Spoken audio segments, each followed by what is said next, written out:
2025 ఎలా ఉండబోతుంది అని ఈయన ఆలోచిస్తున్నాడు, కానీ ఈయన 2025లోకి వచ్చి ఈయన ఎలా ఉంటాడో నాకు భయం వేస్తుంది అంటాడు. ఏమంటది? 2025 ఎలా ఉండబోతుందని నువ్వు భయపడవలసిన అక్కర్లేదు, కానీ 2025 నేను చూసి భయపడుతుంది. ఎందుకని? ఈడు ఎలా ఉండబోతాడో ఎప్పటికీ మారడీయుడు అని. సో అందుకని ఒకవేళ ఇంకా మారకుండా మీ జీవితాల్లో మార్పు లేకుండా ఉండుంటే కనుక దయచేసి దేవుడిచ్చినటువంటి సమయాల్లో మీరు మార్పు చెందాలని మీకు మనవి చేస్తున్నాను. 2025కి సంబంధించిన లెక్కలు మారుతాయి, క్యాలెండర్స్ మారుతాయి, అన్నీ మారుతుంటుంటాయి.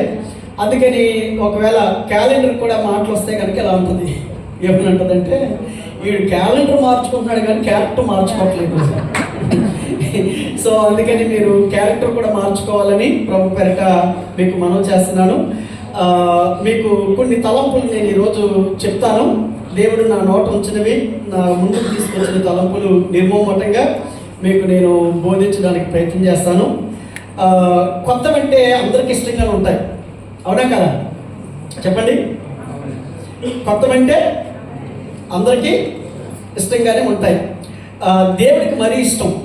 అందుకని బైబిల్లో దేవుడు కొత్తవి చేయడం అంటే ఆయనకి ఎంతో ఇష్టం అన్నమాట. సో అందుకని నూతనమైనవి మీకు మాత్రమే కాదు, దేవుడికి కూడా నూతనమైనటువంటి విషయాల పట్ల చాలా ఆసక్తి కలిగి ఉన్నాడు. అందుకని నా ముందున్నటువంటి మీ అందరి జీవితంలోనికి ఒక నూతన సంవత్సరాన్ని ఇవ్వడం మాత్రమే కాదు, ఈ దేవుడు నూతనమైన కార్యాలు ఏం చేస్తాడో బైబిల్లోంచి కొన్ని లిస్ట్ అవుట్ చేసి మీకు చెప్తాను. ఆ నూతనమైన కార్యాలు అయిన తర్వాత ఆ నూతనమైనవన్నీ నా జీవితంలోకి రావాలంటే షరతులు కూడా ఉంటాయి. ఆ నూతనమైనవన్నీ మన బ్రతుకులోకి రావడానికి ఏ షరతులు పాటించాలో కూడా మీకు నేను చెప్పి ముగించే ప్రయత్నం చేస్తాను.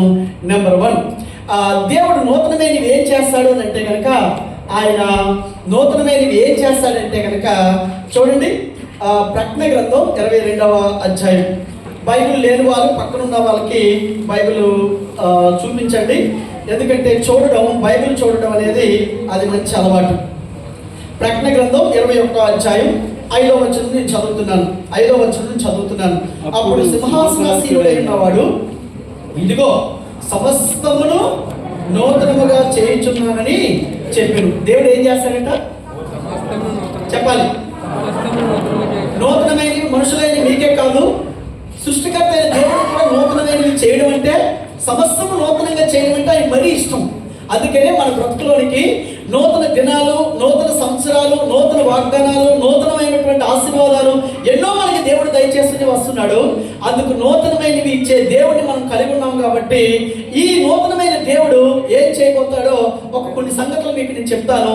నెంబర్ 1, దేవుడు నూతనంగా ఏం చేస్తాడంటే, పాత మనిషిని తీసుకొని ఆ పాత మనిషిని ఏం చేస్తాడంటే నూతన సృష్టిగా మారుస్తాడు. ఏం చేస్తాడు? నూతన సృష్టిగా మారుస్తాడు. కొరింథీయులకు రాసిన 2వ పత్రిక 5వ అధ్యాయం 17వ వచనం. కొరింథీయులకు రాసిన 2వ పత్రిక 5వ అధ్యాయం 17వ వచనం. కాగా చూసారా, ఎవడైనను క్రీస్తునందు ఉన్న యెడల వాడు నూతన సృష్టి, పాతవి గతించును, ఇదిగో కొత్తవి ఆయన. ఏం చేస్తాడంటే దేవుడు పాత వాటిని తీసుకుంటాడు. ఆయన తీసుకొని ఏం చేస్తాడంటే ఆ పాతగా ఉన్నటువంటి విషయాలన్నింటినీ ఆయనలోంచి తొలగించి ఆ మనిషిని దేవుడు ఏం చేస్తాడంటే నూతన సృష్టిగా మార్చేస్తాడు. ఈ దేవుడు, నేను ప్రకటిస్తున్నటువంటి యేసుక్రీస్తు అనే దేవుడు ఎలాంటి దేవుడు అంటే, నీ పాత జీవితాన్ని తీసుకొని ఆయన నిన్నేం చేస్తాడంటే నూతనంగా చేసే దేవుడు. హల్లెలూయా. రాత్రి ఎవరో సాక్ష్యం చెప్తూ, నేను త్రాగేవాడిని, ఇంటికి వచ్చిన తర్వాత మా ఆవిడ చేత కూడా తాగించమని రమస్ చేసేవాడిని, తాగి నాకు చిరాకు వచ్చిందని అన్నాడు అనమాట. చిరాకు వచ్చి ఒకరోజు చర్చికి వెళ్దామని మనసులో అనిపించి వచ్చిన తర్వాత ఏమండి, ఈ దేవుడి దగ్గరికి వచ్చిన తర్వాత, ఈ వాక్యం విన్న తర్వాత ఆ త్రాగుబోతుగా వచ్చినటువంటి ఆయన జీవితాన్ని దేవుడు ఏం చేశాడంటే మరలా త్రాగుడికి వెళ్ళవలసిన అవసరం లేకుండా మార్చేశాడు. ఆమేన్. హల్లెలూయా. ఏ పాపం చేత నువ్వు విసిగిపోయావో నాకు తెలియదు, ఏ పాత జీవితం చేత నువ్వు విసిగి చెందుతున్నావో నాకు తెలియదు, కానీ నీ పాత జీవితాన్ని, నీ పాప జీవితాన్ని దేవుడి దగ్గరికి తీసుకొస్తే ఎవడైనా కానీ, అది ఎవరైనా కావచ్చు, స్త్రీ అయినా పురుషుడైనా, చదువుకున్నవాడైనా చదువు వాడైనా ఎవరైనా కావచ్చు, ఆయన దగ్గరికి వచ్చే మనుషులు ఆయన ఏం చేస్తారంటే ఆయన పాత జీవితాన్ని తీసుకొని దాని నూతన సృష్టిగా మార్చేస్తాడు. అలా మార్చే దేవుడే ప్రభువైన యేసుక్రీస్తు. హల్లెలూయా, హల్లెలూయా. అందుకని యేసుక్రీస్తు దగ్గరికి వస్తే ఏం దొరుకుతుంది అంటే కనుక నీ పాత జీవితం కనబడదు, నిన్ను నూతనంగా దేవుడు మారుస్తాడు, నిన్ను నూతన సృష్టిగా ఆయన తయారు చేస్తాడు. పాతవిక గతించిపోతాయి, సమస్తము క్రొత్తగానే చేస్తుంటాడు. అందుకని చాలా మంది సాక్ష్యాలు ఇక్కడ చెప్పడానికి, ఒకవేళ చెప్పడానికి చాలా మంది ఉంటారు. ఏమండి, అజమా నుంచి వచ్చిన శ్రీనివాస గారు అనేవారు ఆయన డబ్బు పిచ్చి ఎక్కువట, డబ్బులు వడ్డీలకి ఇచ్చేవాడట ఎక్కువ. మొన్న ఉమ్మడికాయలు ఎక్కడో సాక్ష్యం చెప్తూ చెప్పేవాడు అనమాట. ఎలాగైనా డబ్బు ఎక్కువ సంపాదించాలని డబ్బు మీద ఎక్కువ మమకారంతో ఉండేవాడట.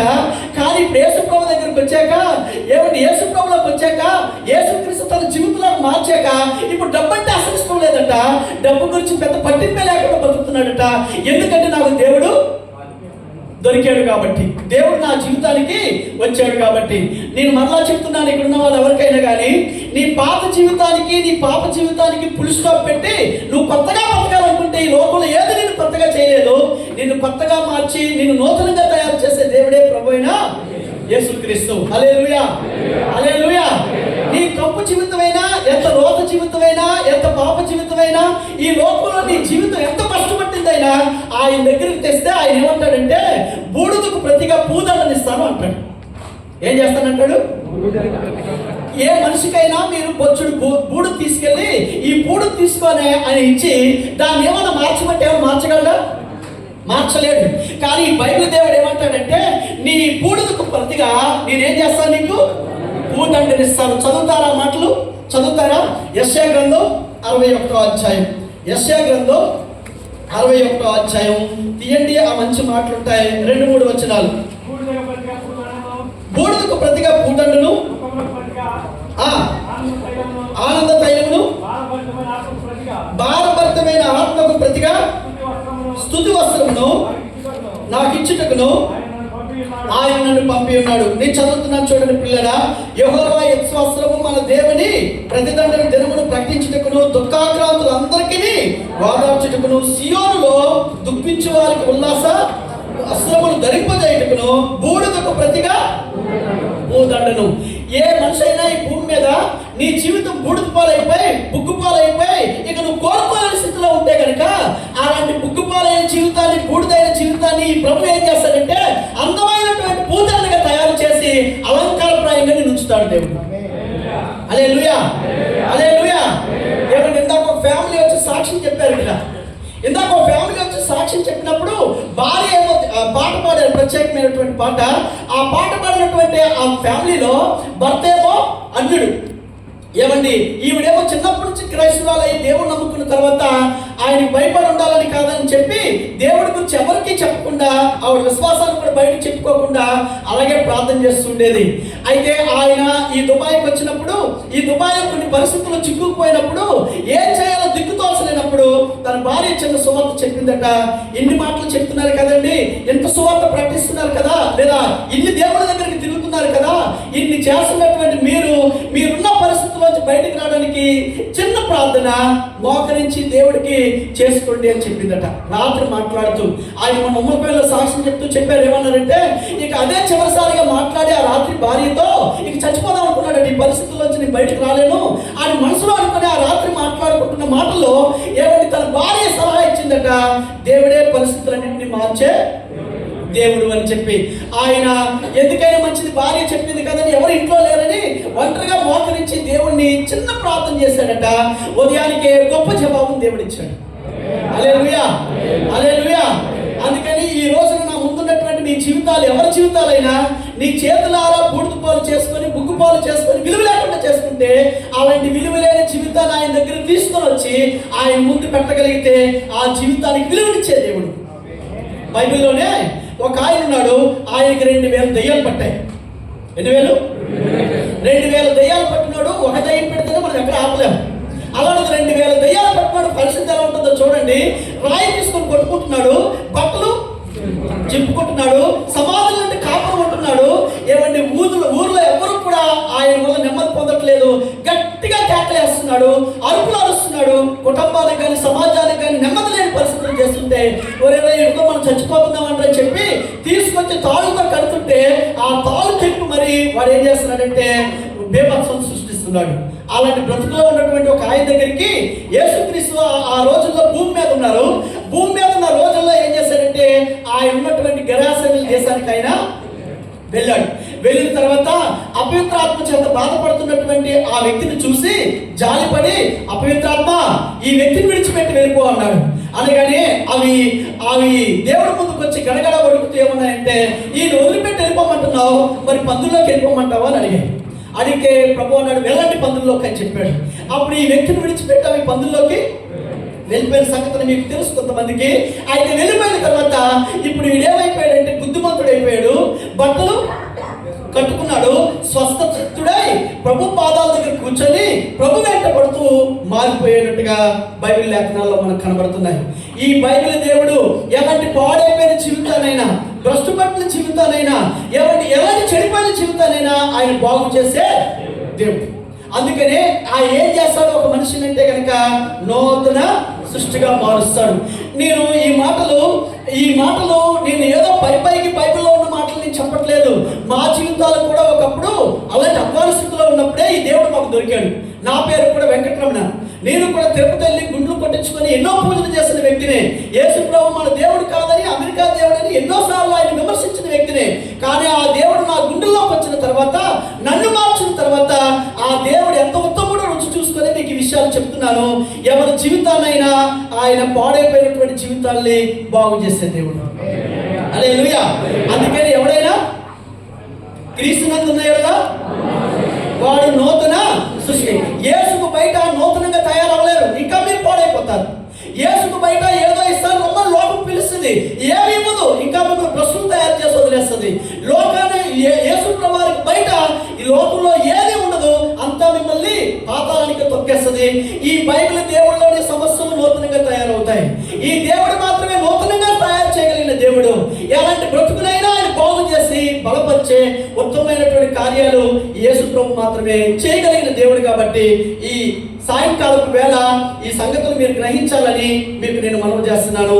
బూడిదకి ప్రతిగా ఏమిస్తారంటైనా, దుఃఖానికి ప్రతిగా ఆనంద తైలాన్ని ఇస్తానని చెప్తున్నాడు.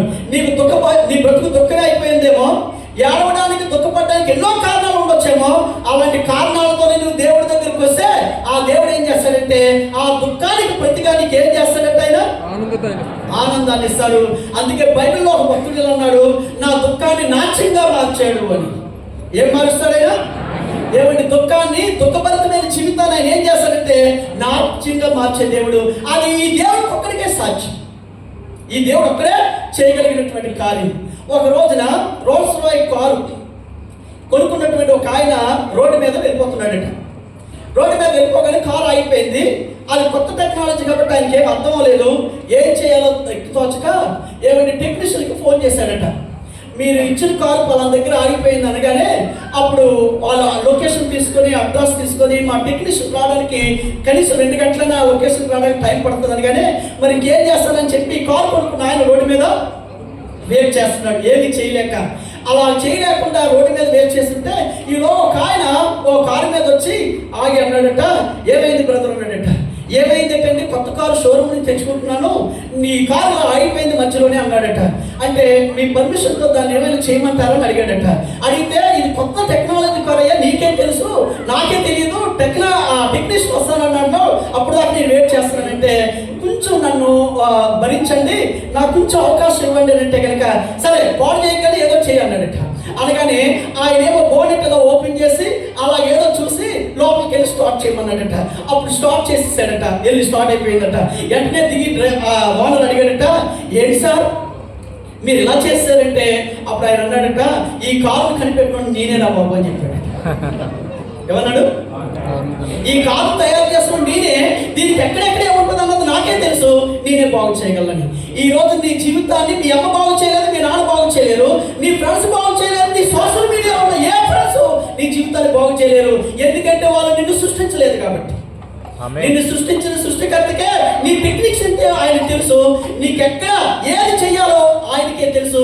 నీ గురించి నీకు నీకంటే ఆయనకే బాగా తెలుసు కాబట్టి ఆయన నిన్ను బాగు చేసినట్టు ఇంకెవరు బాగు చేయలేదు. హల్లెలూయా, హల్లెలూయా. యేసు ప్రభు ఒక మతం అనుకుంటున్నావేమో, యేసు ప్రభు అందరిలాగా ఈయన ఒక దేవుడు అనుకుంటున్నావేమో. కాదు కాదు, ఈ లోకం అంతటినీ సృష్టించిన సృష్టికర్త, నిన్ను కలుగు చేసినటువంటి జీవనదాత, నీకు ఊపిరున్నటువంటి జీవాధిపతి అయిన ఆయనకు మాత్రమే నీ జీవితాన్ని బాగు చేయగలిగిన సత్తా శక్తి ఆయనకు ఒక్కడికే ఉంది.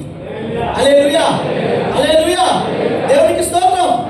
అందుకని నీ జీవితం బాగోవాలనుకుంటే, బూడిదలంటే నీ జీవితం పూదండగా తయారవ్వాలంటే, దిక్కుమాలని నీ జీవితం, దుఃఖపడుతున్న నీ జీవితం సంతోషంతో ఉండాలి అంటే రా యేసు దగ్గరికి కాల్సం చేయకుండా నీ జీవితాన్ని ఆయనకి సమర్పించుకో. ఆయనే నిన్ను నూతన సృష్టిగా మారుస్తాడు. నన్ను మార్చిన దేవుడు, ఇక్కడున్న వాళ్ళందరి జీవితాలు మార్చిన దేవుడు. ఆయన యొక్కకు వచ్చే వాళ్ళని ఎంత మాత్రమో దోషవేసే దేవుడు కాదు. ఎవరి జీవితాన్ని ఆయన బాగు చేస్తాడు. అందుకే బైబిల్ చెప్తుంది, కాగా ఎవడైనను అని. ఎవడైనను క్రీస్తునందు ఉన్నాయి కదా, వాడు నూతన సృష్టి.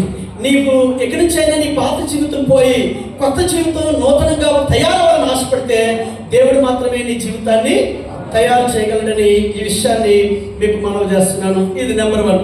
నెంబర్ 2, దేవుడు నూతనంగా సమస్యను నూతనంగా చేస్తానంటే ఆయన మనిషిని నూతన సృష్టిగా చేయడమే కాదు, ఇంకేం చేస్తానంటే కనుక ఆయన మనిషికి ఏం చేస్తానంటే ఆ నూతన స్వభావమును ఇస్తాడు. ఏం చేస్తాడు ఆయన?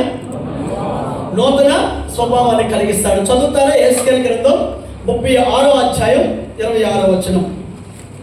యెహెజ్కేలు గ్రంథం, నూతన హృదయమును మీకు ఇచ్చేదను, నూతన స్వభావమును మీకు కలుగు చేసేదను. దేవుడు ఏమి ఇస్తాడటమ్మా? చెప్పాలి. నూతన స్వభావాన్ని కలిగిస్తాడు. పావును ఎప్పుడైనా చూసారా? హలో, పావును చూసారా? చూడలేదన్న వాళ్ళు ఎవరైనా లేచి నిలబడని మీకు దండం అర్థం. చూడలేదు పావుని? పాము చూడలేదు ఎప్పుడు? లేక ఒకసారి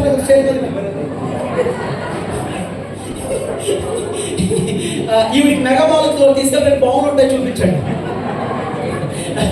రైట్ పిల్లరా, పామును ఎప్పుడైనా మీరు చూస్తుంటే దాని పైన పొర ఉంటుంది. పొర కుసం అంటారు. ఏమంటారు?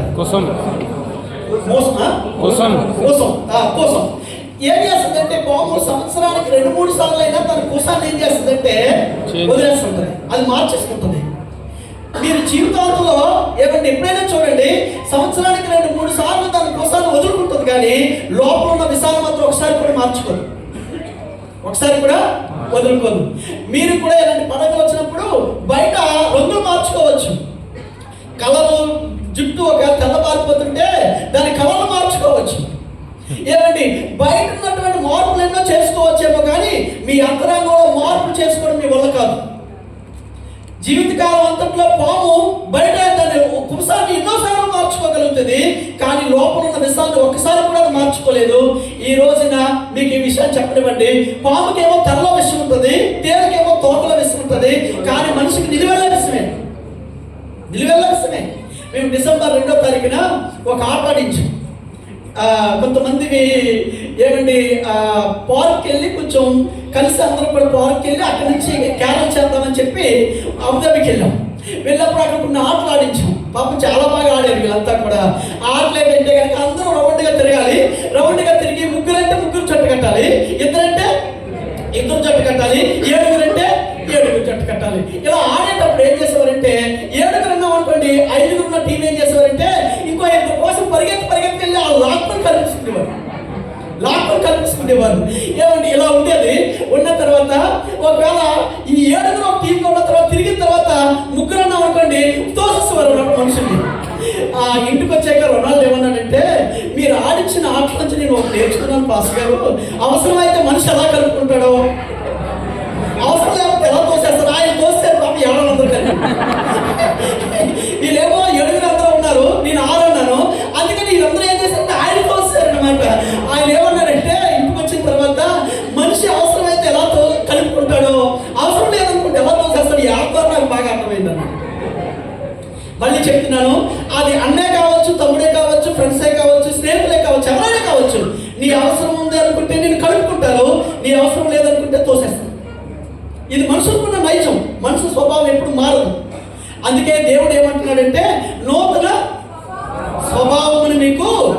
కలుగు చేస్తాను అన్నాడు. ఏమండి, పురాణాల్లో ఇలా చెప్తున్నారు. ఏమన్నారంటే, ఒకవేళ ఎవరైనా హిందూ దేవుని పూజించే వాళ్ళంటే నన్ను అబద్ధం చేసుకోకండి. ఎందుకు నేను చెప్తున్నానంటే, నేను కూడా వాటిని పూజించొచ్చున్నాడు కాబట్టి నాకు ఈ విషయాలు మాట్లాడడానికి కొంత హక్కు ఉందని అనుకుంటాను. ఎందుకంటే అవి నేను చేసి వచ్చినాడు కాబట్టి. ఆ శ్లోకాల్లో ఒక శ్లోకం ఏముంటుందంటే, ఆత్మశుద్ధి లేని ఆచారాలు ఎలా, చిత్తశుద్ధి లేని శివ పూజలు ఎలా అంటాడు. నువ్వు ఎన్ని పూజలు చేసినా నీ అంతరంగంలో ఆత్మలో శుద్ధి లేకపోతే, ఏమండి, ఆచారాలు నువ్వు ఎన్ని ఆచరించినా వ్యర్థమే అంటాడు. నీ లోపల చిత్తశుద్ధి లేకపోతే, మంచి హృదయం నీకు లేకపోతే, మంచి మనసు నీకు లేకపోతే, నువ్వు ఎన్ని పూజలు చేసినా, ఎందరు దేవుళ్ళకి చేసినా దానివల్ల ప్రయోజనం లేదు అని మళ్ళీ చెప్తున్నాను మీకు. లోపల అంతరంగం ఎవరు మారుస్తారు? ఎవరు మార్చగలరు? ఏమండి, నీకు నువ్వు మార్చుకోలేవు. చాలా మంది నాతో మాట్లాడుతున్నప్పుడు, నేను ఇలా బతకాలనుకుంటున్నాను, బతకలేకపోతున్నాను, త్రాగుడు మానేయాలనుకుంటున్నాను, మానలేకపోతున్నాను, పాపం విడిచిపెట్టాలనుకుంటున్నాను, విడిచిపెట్టలేకపోతున్నాను, నేనేం చేయాలి అని మళ్ళీ చెప్తున్నాను. వినండి పిల్లరా, నీ శివశక్తి మీద, నీ సొంత జ్ఞానం మీద, నీ సొంత బలం మీద ఆధారపడి నువ్వేదే మార్చుకోలేవు. ఎందుకంటే లోపల స్వభావం మారితేనే కానీ బయట ఏమంటే పరిస్థితులు ఏమి మారు. అందుకే నీ అంతరంగంలో మారాలి. మేము కొన్ని స్కిట్లు వేయించేవాళ్ళని సువార్తలకు వెళ్ళేటప్పుడు కొన్ని స్కిట్లు వేయించేవాళ్ళం ఇండియాలో. అందులో స్కిట్ ఏంటంటే, ఒక బోర్ ఉంటుంది. ఆ బోర్ను కొడుతూ ఉంటే మురికి నీళ్ళు వస్తుంటాయి లోపల నుంచి. మురికి నీళ్ళు వస్తుంటే ఒక ఆవిడ ఏం చేస్తుందంటే, అయ్యో ఇలా మురికి వస్తున్నాయి నీళ్ళు, దీని మురికంతా కడిగేయాలని చెప్పి బిందు నీళ్ళు తీసుకొచ్చి బోర్ను కడుగుతుంది. పైన ఏం చేస్తుంది? కడుగుతుంటుంది. కడిగేసిన తర్వాత ఎప్పుడు క్లీన్ అయిపోయిందని కొడుతుంటే మళ్ళీ మురికి నీళ్ళు వస్తుంటాయి అనమాట. నేను బయట కడిగాను, నేను లోపల కూడా కడగలేదని చెప్పి చీపు లోపల చూసి కొన్ని నీళ్ళు వచ్చి కొడుతుంది అనమాట. కొట్టి కడిగిన తర్వాత మళ్ళీ ఏం చేస్తుంటే మళ్ళీ మురికి నీళ్ళు వస్తుంటాయి. అప్పుడు ఆవిడ నెత్తి కొట్టుకుంటే ఏడుస్తుంటే ఒక ఆవిడ వస్తుంది స్కిట్లో. వచ్చినప్పుడు అడుగుతుంది అనమాట, ఎందుకమ్మా అలా ఏడుస్తున్నామంటే, చూడండి ఇది మురికి నీళ్ళు వస్తున్నాయి అని చెప్పి దీన్ని మురికంతా కడిగాను, అయినా కానీ నేను మారట్లేదు. నేను మళ్ళీ లోపలికి కూడా చేయి పెట్టి అన్ని తోమి పీసుతో కడిగాను, అయినా కానీ చేయలేదంటే, అప్పుడు ఆవిడ చెప్తుంది ఏమంటుందంటే, అమ్మా లోపల ఏ నీరైతే ఉంటుందో బయటకు ఆ నీళ్ళు వస్తాయి. నువ్వు బయట మార్చినంత మాత్రాన నీళ్ళు లోపల మారిపోవు. అందుకు లోపల మారితే కానీ బయట నీళ్ళు మంచి నీళ్ళు రావాలి. నా ప్రియమైన తమ్ముళ్ళారా, చెల్లెళ్ళారా, మనిషి హృదయంలో ఘోరమైన విషయం ఉంది. అదే పాప నైజం. ఏ భేదం లేదో, అందరూ పాపం చేసే దేవుడు అనుగ్రహించు బైబిల్ పొందలేకపోతున్నారు. అది నీ లోపల ఉంది కాబట్టి బయటకి ఎవరో మనుషులు వచ్చినప్పుడు, మనుషుల ముందు కనబడినప్పుడు నువ్వు మంచిగా నటించాలనుకోవచ్చు, కానీ నీ అంతరంగం మాత్రం నిజంగా మారింది కాదు. ఆ స్వభావం మారాలి అంటే కనుక ఏమండి, ప్రభువే దాన్ని మార్చగలుగుతాడు. అందుకే ప్రభు ఇలా అన్నాడు. ఏమన్నాడంటే, ఏమండి, కూసు చేసి వస్తుంది చూడండి, తన చర్మాన్ని మార్చుకోగలదా? చిరతపులి తనకున్నటువంటి చర్మాన్ని మార్చుకోగలదా? ఒకవేళ మార్చుకోగలిగితే నా ప్రజలు కూడా మార్చుకుందురు అన్నాడు దేవుడు. అందుకని ఇప్పుడు నల్లగా ఉన్న వాళ్ళు కొంతమంది ఉంటుంటారు. ఏమండి, పేరెళ్ళి 6 వారాలు వాడండి తెల్లగా అయిపోతారని చెప్తాడు. అది నిజమేనా? అది నిజం కాదు. ఏమండి, బట్టతలు వచ్చిన వాళ్ళందరికీ ఈ నూనె వాడండి, ఒత్తుగా చుట్టూ వచ్చేస్తుందని చెప్తాడు. నీకు ఏది లోపం ఉందో ఆ లోపాన్ని కవర్ చేయడానికి ఎన్నో అడ్వర్టైజ్లు వస్తుంటాయి. వాళ్ళు బయట రూపాలే మార్చలేని వాళ్ళు అంతరంగాలు ఏం మార్చగలుగుతారు చెప్పండి? ఈ అక్కడికి తిరిగి ఏం చేస్తారంటే ఏదొత్తానే పాలిస్తుంటుంటారు. ఏమంటే, విశ్వాసం గారని మా రాజబాబు గారికి తెలిసి ఉంటుంది, వైజాగ్లో. ఆయన ఒక ఇంటికి వెళ్ళగానే ఆ డాడీ పాస్టర్ గారు అయితే ఆయన కలుద్దామని ఇంటికి వెళ్తే బెల్ల కొట్టగానే ఆ పాస్టర్ గారు లేరట. ఏమంటే, ఒక అమ్మాయి ఏమో ముఖానికి ఏదో పెట్టించుకొని, కళ్ళకేమో ఏదో తెలుసుకోవాలని చెప్తున్నారు. ఆయన పెట్టుకొని ఆవిడ ఏదో తలుపు తీయగానే ఈయన ఏం చేస్తారు, దేవుడితో భయపడి ఆ గంగమ్మ వెళ్ళిపోతుంటే అంకులు వెళ్ళిపోకండి అంటుందంటే ఈ అమ్మాయి. అంటే ఎవరమ్మా అంటే, నేను అంకులు పలానా పాస్ గారు అమ్మాయిని మీరు ఆ ఇంటికి వచ్చారంటే, అమ్మ నా గుండె ఆరిపోయిందమ్మా అని లోపలికి మెల్లిగా వచ్చి అన్నాడట, ఈ ఇంటమ్మా అలపోతున్నాం అన్నాడట. అంకులు కొంచెం ఏమో శనగపిండి వేసి, కొంచెం ఏమో పెరుగు తొక్కేసి, ఏమండి వేసి అవన్నీ కలుపుకొని అందులో చిటికి పసుపు వేసుకొని మళ్ళీ పాటించకండి ఏమండి వేసుకొని కొంచెం అది క్లీన్ అవడానికి రాసుకున్నాను అన్నదట. అప్పుడు విశ్వాసం గారు అన్నారట, ఆ దైవజనుడు అన్నాడట, ఎందుకమ్మా ఎన్ని ఎందుకు పెట్టుకున్నావు అన్నాడట. మొహం కొంచెం నిగడగా ఆడుతుంది అని చెప్పిందట. ఎవరు? ఆ అమ్మాయి ఆయన చెప్పగానే అన్నాడంటే ఈయన, అమ్మా ఎన్ని ఎందుకమ్మా కొంచెం ఆవకాయ పెట్టుకుంటే గొంగులు ఆడుతుంది. ఏమన్నాడంటే ఆవకాయ తీసుకొచ్చి ముఖానికంతా చేసుకుంటే ఇంకా గట్టిగా కలుగుతుంది కదా బాగా అన్నాడంట. ఏమండి, అందుకని అక్కలారా, బయట స్వభావాలు ఎన్ని మారినా, బయట రంగులు ఎన్ని మారినా అంతరంగం మాత్రం మార్చుకోలేరు. మార్చగలిగిన దేవుడి ప్రభువైన యేసుక్రీస్తు. ఒకరోజు నేను వచ్చిన కొత్తది 2013 అనుకుంటాను, ఒక క్యాంప్కి వెళ్ళాను. హైదరాబాద్ నుంచి ఒక సేవకుడు కొడుకట క్యాంప్లో ఉన్నాడు. క్యాంప్లో ఉన్న తర్వాత ఆయన పేరు హానోక్ అని చెప్పాడు. కుర్రోడే, యవనస్తుడు. అయితే నేను మామూలుగా వెళ్ళి ఏం పేరు తమ్ముడంటే హానోక్ అన్నాడు. హానోక్ అనగా నేను క్రైస్తవుడు అని అడిగాను. అవును, హైదరాబాద్లో మా డాడీ పాస్టర్ అని చెప్పాడు. చెప్పగానే ఆయన వాళ్ళకు చూడగానే ఎలా ఉందంటే జుట్టు చాలా పెంచేశాడు, ఇంతవరకు పెంచేశాడు. పెంచేసి ఇలా క్లిప్ పెట్టుకున్నాడు, ఆడదానికి క్లిప్ పెట్టుకున్నట్టుగా పెట్టుకున్నాడు. పెట్టుకున్న తర్వాత ఆయన వాళ్ళని చూస్తే క్రైస్తవుడు అనే వాళ్ళలో నాకు అనిపించలేదు. అందుకే మామూలుగా అడిగాను. అడిగితే అప్పుడు కూర్చోబెట్టింది. నేను అడిగిస్తాను ఏమన్నానంటే, మరి దేవుడి సేవకుడు అంటున్నావు మీ డాడీ, మరి మీ డాడీ దేవుడి సేవకుడు అయినప్పుడు ఏంటి బాబు నీ వాళ్ళకు అలా ఉందని అడిగాను. అడిగితే ఆయన అంటాడు, మా డాడీ చిన్నప్పటి నుంచి మంగళసూత్రం తీసుకెళ్ళి దగ్గరుండి ఆయనే కటింగ్ చేస్తాడు అంకులు అన్నాడు. అందుకని ఆయన ఎలా ఉండాలో అలాగే ఉంచాడు ఇప్పుడు దాకా నన్ను. అందుకని నాకు విసుకెక్కి నేను 2 సంవత్సరాలు ఫ్రీడమ్గా బతుకుదామని వచ్చేసాను అన్నాడు. ఏం చేయడానికి వచ్చాడట అంటే అక్కడ ఉంటే గడ్డం పెంచుకోనివ్వలేదని, జుట్టు పెంచుకోనివ్వలేదని, ఏమండి ఏదో గడ్డంలాగా బతకనివ్వలేదని చెప్పి డాడీ నుంచి దూరం వచ్చి ఒక 2 సంవత్సరాలు ఈ ఆశలన్నీ తీర్చుకొని మళ్ళీ వెళ్తుందని చెప్పాడు అనమాట. నేను అన్నాను, బయట దేశాలన్నింటి కాదురా బాబు, ముందు నీ అంతరంగం మారాలి. నీ అంతరంగం మారితే బయట వేషాలనే ఎంతగానే మారుతుంటాయి. అంతరంగం మారలేనంత కాలం ఈ బయటకు వచ్చే ఇవన్నీ కూడా కనబడుతూనే ఉంటాయి. అందుకు మనిషికి నూతన స్వభావాన్ని ఇచ్చేది ప్రభువైన యేసుక్రీస్తు వారే. అందుకని ప్రియమైన దేవుని బిడ్డలారా, ఒక దొంగ ఒక మంచోడిగా మారాలి అంటే, ఏమంటే ఒక పాపిస్తోడు పవిత్రంగా మారాలి అంటే బయట మారితే మారు, బయట మార్చుకుంటే మారలేదు. ఏమంటే ఎక్కడో కూడా ఆ పొరపాట్లు జరుగుతూనే ఉంటాయి. నిజంగా అంతరంగంలో మార్పు వచ్చినప్పుడు మాత్రమే ఆ మనిషి నిజాయితీగా బతకగలుగుతాడు, నిజాయితీతో జీవించగలుగుతాడు. నా చిన్న జీవితంలో, క్రైస్తవ జీవితంలోకి వచ్చాను కాబట్టి, సేవలోకి నేను మరీ చిన్నప్పుడు వచ్చాను కాబట్టి, కొన్ని 100 మందితో ఎప్పుడు కలుస్తుంటాను కాబట్టి, ఒక మనిషి మాటను బట్టి ఆ మనిషి స్వభావం ఎవరితో నేను చెప్పగలను, ఈజీగా చెప్పగలను. ఆయన అంతరంగంలో ఏ ఆశ ఉన్నాయో, దేని కొరకు బ్రతకగలుగుతున్నాడో, ఆయన బయటికి మాత్రం ఇలాంటి పేరు చెప్పుకుంటాడు కాబట్టి లోపల అంతరంగంలో తాను ఎలాంటి కోరికలతో జీవించగలుగుతుంటాడో కొన్ని నిమిషాలు ఆ మనసుతో మాట్లాడితే ఇట్టే నేను చెప్పగలుగుతాను. నాకే తెలిసినప్పుడు హృదయాలు ఎరిగే దేవుడికి తెలియదా? హృదయాలు ఎరిగే, అంతరంగాలు ఎరిగే దేవుడికి ఇంకా తెలుస్తుంది. అందుకు మీ ప్రతి అంతరంగం దేని కొరకు తప్పిస్తుందో, దేని కొరకు ఆలోచిస్తుందో, ఎలాంటి ఆలోచనలు మీ అంతరంగంలో ఉన్నాయో అది మీకే తెలుస్తుంది, మీరే ఎరుగుతారు. అందుకని నేను నిర్మోహమాటంగా చెప్పగలుగుతాను, కొంతమంది క్రైస్తవ పేరుతో, దేవుని పేరుతో మోసాలు చేస్తుంటారు, వేషాలు వేస్తుంటారు. కొంతమంది నాతో చెప్తారు, అన్నా అతగాడు వేదాలు తీస్తానన్నాడన్నా, అందుకే నేను అతగాడికి డబ్బులు పంపించానన్నా, బయట అయితే పంపించకపోదును, మన చర్చికి వచ్చేవాడని, వాక్యం వినేవాడని క్రైస్తవుని పంపించానన్నాను. ఏమండి, నేను మళ్ళీ చెప్తున్నాను, కొంతమంది మనుషులు ఏం చేస్తుంటారంటే వాళ్ళ అంతరంగాలు మారు, బైబిల్ వేషాలతో, చర్చికి వెళ్తున్నామనే మోసాలతో బ్రతుకుతుంటుంటారు. కానీ నిజంగా వాళ్ళ అంతరంగాల్లో మార్పు అనేది జరగదు. అలాంటి వాళ్ళు నమ్మి మోసపోయిన వాళ్ళు ఎంతమంది ఉంటారు, అలా నమ్మి మోసపోయిన వాళ్ళు కూడా ఎంతోమంది నా ముందు కనబడుతుంటుంటారు. అందుకు మీ అందరికీ నేను చెప్పగలిగిన మాట, ఒక మనిషిగా, ఒక మంచోడిగా, మృగంలా కాకుండా మనసున్న మంచిలా బ్రతకాలంటే ఆ అంతరంగాన్ని మార్చగలిగిన శక్తి ప్రభుకే ఉంది.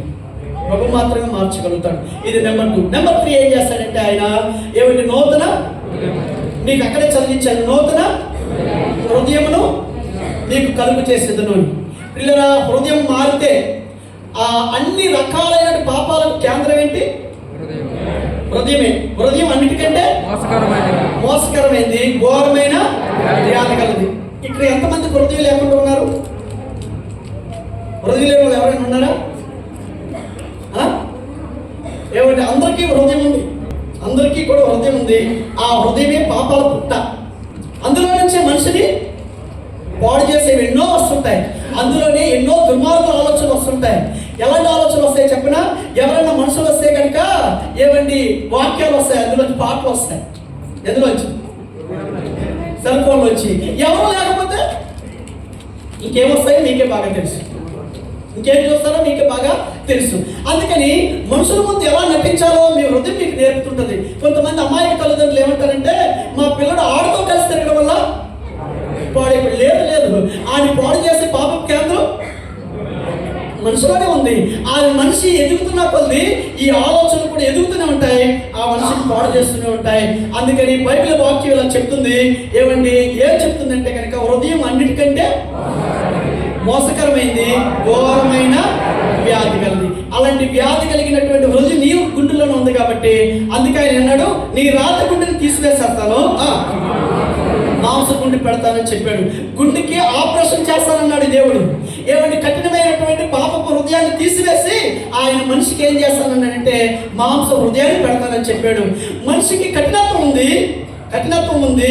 నేను ఎక్కడో ఈ మధ్య చూశాను, తండ్రి తల్లి ఉన్నారు, వాళ్ళకి ఇద్దరు కొడుకులైతే తల్లికి బాగోక చచ్చిపోయినప్పుడు విదేశాల్లో కొడుకున్నాడు. కొడుకు వెళ్ళాడు చూడడానికి. భార్య చచ్చిపోయిందని బెంగతో కూడా తండ్రి కూడా చచ్చిపోతే విదేశాల నుంచి వెళ్ళినటువంటి కొడుకు ఏమన్నాడంటే కోర్టులో కేసేసాడు, శవం పాతి పెట్టకూడదని. కోర్టులో కేసేస్తే ఇదేం పంచాయతీలో బాబు అని చెప్పి పోలీసులు అందరూ శవం దగ్గరికి వస్తే చెప్పాడు, నేను చాలా కాలంగా విదేశాల్లో ఉంటున్నాను, మా తండ్రి ఆస్తులు, మా తండ్రి ఇల్లు, మా తండ్రి అన్నీ ఈడే అనిపిస్తున్నాడు, అవన్నీ ఎక్కడున్నాయో నాకు చెప్పాలి, అవన్నీ కూడా ఇద్దరికి సమంగా వాటా వేయాలి, అప్పుడే ఈ శవాన్ని తీసుకెళ్ళి పాతి పెట్టాలని కేసేసాడు ఆయన సుప్రీంకోర్టులో.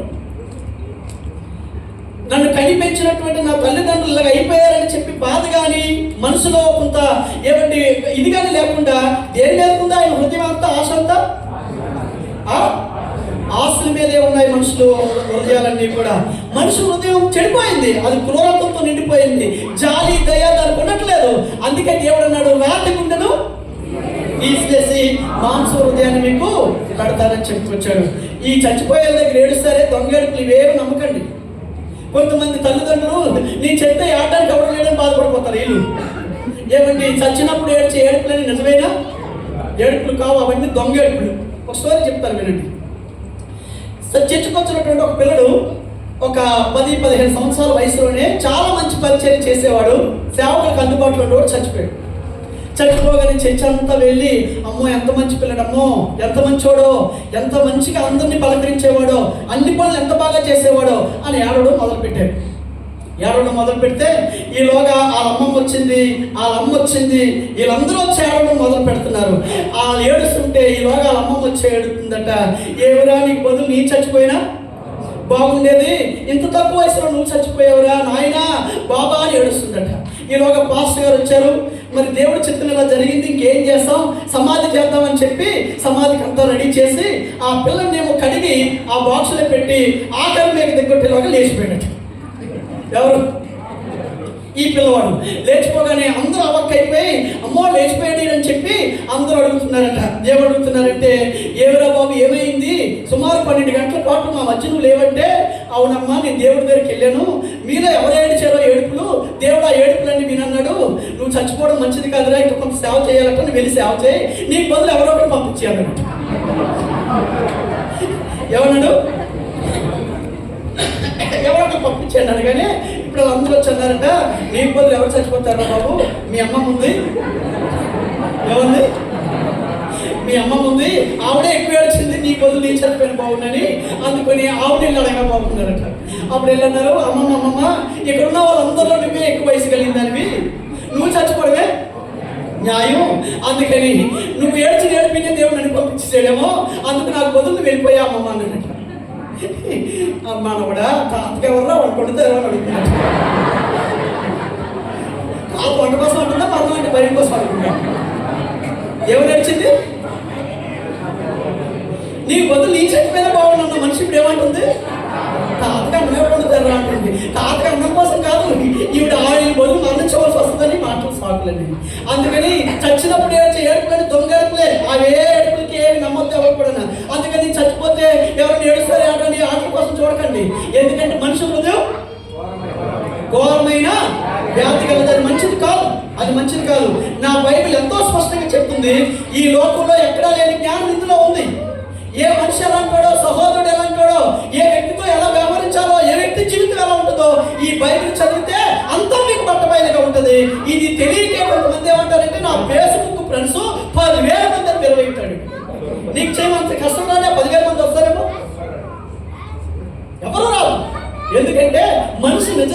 మనిషి నిజ స్వభావం మీకు తెలియక మీరు ఎరగక ఒకవేళ పొరపడుతున్నారేమో. అందుకని మనిషి హృదయం మంచిది కాదని బైబిల్ చెప్తా ఉంది. అది ఘోరమైన వ్యాధి కలదని. ఆ వ్యాధిని బాగు చేయడానికి, ఆ హృదయాన్ని మార్చడానికి, ఆ హృదయంలో కార్యం చేయడానికి ప్రభు ఈ లోకానికి వచ్చి సిలువలో ప్రాణం పెట్టి రక్తం కార్చాడు. ఆ రక్తం మాత్రమే హృదయాన్ని చేంజ్ చేయగలుగుతుంది. ఆయన రక్తం మాత్రమే కలంకము ఏమండి మస్తు ఈ లోపల ఉన్నటువంటి కలంకాన్ని అంతటినీ కూడా కడిగి పవిత్రపరిచే శక్తి దానికి ఒక్కడికే ఉంది. ఆ రక్తానికి ఒకటే ఉంది. ఆయన రక్తమే నిష్కలంకమైన రక్తం, ఆయన రక్తమే పవిత్రమైన రక్తం. ఆ రక్తంతో కడగబడ్డావా? చిన్నప్పటి నుంచి చర్చకు వచ్చానని, చిన్నప్పటి నుంచి దేవుళ్ళలో ఉన్నానని, చిన్నప్పటి నుంచి నీ దేవుడి సేవకులతో కలిసి పెరిగానని అనుకుంటున్న నీవు ఈ రక్తం నీలోనికి రాణించావా? ఈ రక్తం నీలో ప్రవహిస్తుందా? ఈ రక్తం నేను శుద్ధీకరించిందా? అందుకని ఇందాక పాడారు ఇక్కడికి వచ్చి ఆ ఫ్యామిలీ పాట, నూతన పరచుము దేవా నీ కార్యం నా ఎడల. నేను నూతనంగా మారాలనుకుంటున్నాను తండ్రి, నా జీవితంలో నూతన మార్పుని నువ్వు తీసుకురా అని నువ్వు ఒకవేళ దేవుడికి నిన్ను సమర్పించుకుంటే, ఇదిగో ఈయన సమస్తము నూతనముగా చేసేవాడు.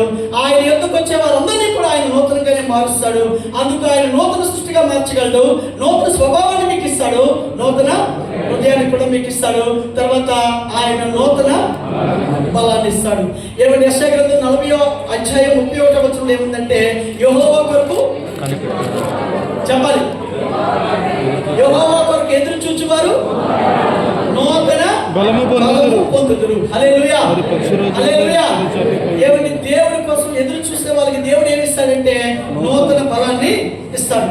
ఆవిడ వయసు 90 సంవత్సరాలు దాటిపోయింది. నెలసారి కూడా ఆగిపోయింది. పిల్లలు కనడానికి గర్భంలో శక్తి లేదు, బలం లేదు. కానీ యెహోవా దేవుడు ఆమెను దర్శించగానే ఏమండి ఆవిడ గర్భాన్ని దర్శించగానే ఆ గర్భం మృతతుల్యం అయిపోయింది, చచ్చిపోయింది.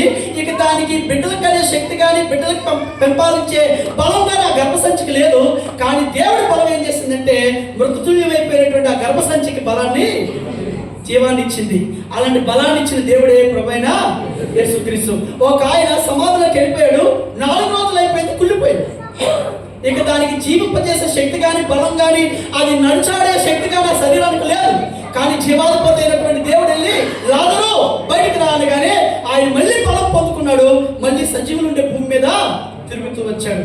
నా ప్రియమైన అక్క, చెల్లి, అమ్మ, డాక్టర్లు కానీ మెడిసిన్ కానీ నీ పని అయిపోయింది, నువ్వు ఎందుకు పనికిరావు, నీకు అది అయిపోయింది ఇది అయిపోయింది అంటుంటే నమ్మండి, ఈ దేవుడు పనికిరాని నీ అవయవాన్ని, పనికిరాని నీ శరీరాన్ని, పనికిరాని నీ శరీర పోటలు ఆయన ఏం చేస్తారంటే మళ్ళీ బలపరిచి ఆయన మహిమ కొరకు నిలబెట్టుకుంటాడు. హల్లెలూయా, హల్లెలూయా. అందుకని ఆయన నూతన బలాన్ని ఇచ్చే దేవుడు. అందుకే యెహోవా కొరకు ఎదురు చూసే వారికి ఆయన ఏమిస్తాడు? ఆ బలాన్ని ఇస్తాడు. అబ్రహాము రమారమి 100 ఏళ్ళ ఈడు గలవాడై లేదా 100 ఏళ్ళ వయసు గలవాడై ఉంది.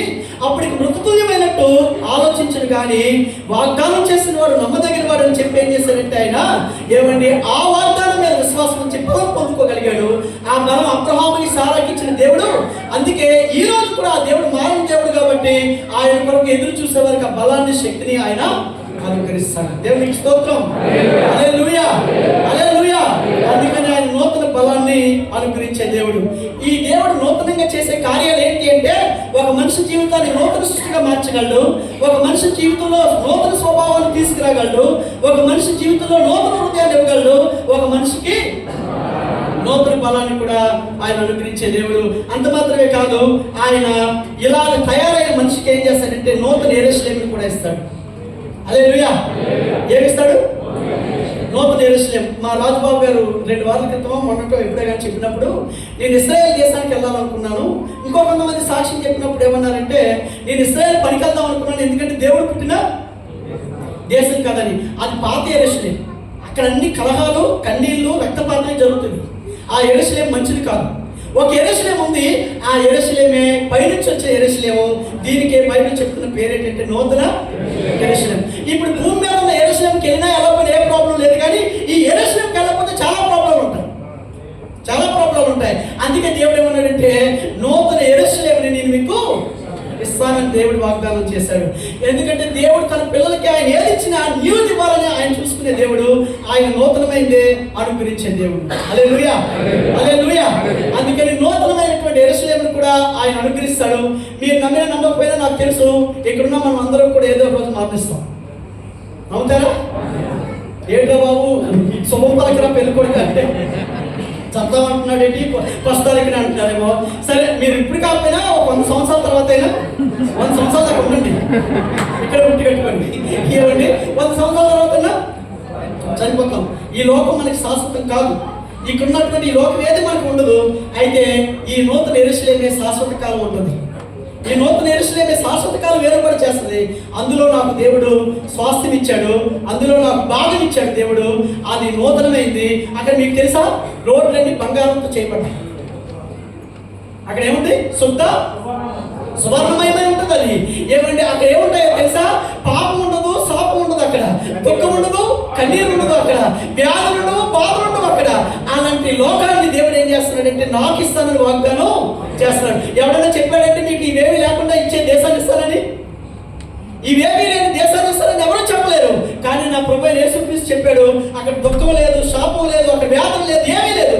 అలాంటి దేశానికి నన్ను దేవుడు వారసునిగా చేశాడు. అలాంటి లోకానికి నన్ను తీసుకెళ్తానని వాగ్దానం చేశాడు. ఆయన ఎలా అన్నాడు, ఏమన్నాడంటే నేనుండే స్థలంలో మీరు ఉండేలాగున మరలా వచ్చి నేను తీసుకొని వెళ్తానని చెప్పాడు. ఆయన ఉండే లోకానికి నన్ను తీసుకొని వెళ్ళడానికి వచ్చే దేవుడే ప్రభువైన యేసుక్రీస్తు. మీకు కావాలా ఈ దేశం? ఇది నవనూతనమైంది. అది కళ్ళుతో చూడడానికి అది సరిపోదు, కళ్ళు రెండు సరిపోదు చూడడానికి. అంత వైభవమైనది, అంత ఆనందమైనది, అంత సౌభాగ్యం కలిగింది. ఆ దేశం కోసమే, అక్కడ తీసుకెళ్ళడం కోసమే ప్రభువైన యేసుక్రీస్తు ఈ లోకానికి వచ్చి నా కొరకు సిలువలో ప్రాణం పెట్టాడు, నీ కొరకు సిలువలో ప్రాణం పెట్టాడు. ఆ రక్తంలో నేను కడగబడ్డాను, కడగబడ్డావా? ఆ రక్తంలో నేను కొనబడ్డాను, నువ్వు కొనబడ్డావా? ఆ రక్తం చేత నన్ను మార్చుకున్నాడు, నువ్వు మార్చబడ్డావా?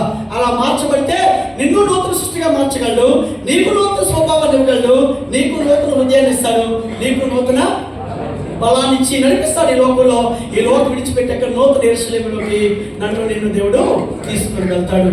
ఈ లోకం మాయ, ఈ లోకం గతించే ఛాయ. నేడు ఎలా దాడిపోతుంటుందో అలా అయిపోతుంటుంది. ఈ లోకంలో ఏమి ఉండదు. కానీ ఈ లోకం విడిచిపెట్టిన తర్వాత అసలైన జీవితం నూతన యెరూషలేము దేవుడు నా కొరకు కట్టాడు, నా కొరకు దేవుడు సిద్ధపరిచాడు, నీ కొరకు సిద్ధపరిచాడు. ఇందులోకి వస్తావా? దేవుడు ఆహ్వానం పలుకుతున్నాడు. రావడానికి నీకు మనసు ఉంటే, రావడానికి నువ్వు సంసిద్ధమైతే వస్తాను ప్రభా, ఇదిగో నేను కూడా ఆ దేశానికి వస్తాను తండ్రి అని, ఆ పరమ యెరూషలేములోనికి నువ్వు కూడా చేరడానికి నీకు పిలిపిస్తున్నాడు దేవుడు. ఒకవేళ వస్తే నువ్వు కూడా నాకు కావాలి ప్రభా, ఈ నూతన బ్రతుకు, నూతన జీవితం, నూతన మార్పు నాకు కావాలి ప్రభా. బయటకు వచ్చే మార్పు కాదు, నా అంతరంగంలో నిజంగా కలిగే మార్పు నాకు కావాలి. ఆ మార్పుతోనే నేను ఆనందిస్తాను, ఆ మార్పులోనే నేను సంతృప్తిగా బ్రతకగలుగుతానని మిమ్మల్ని మీరు దేవుడికి సమర్పించుకుంటే ఒక చిన్న ప్రార్థన మీ కొరకు చేస్తాను. కళ్ళు మూసుకోనండి.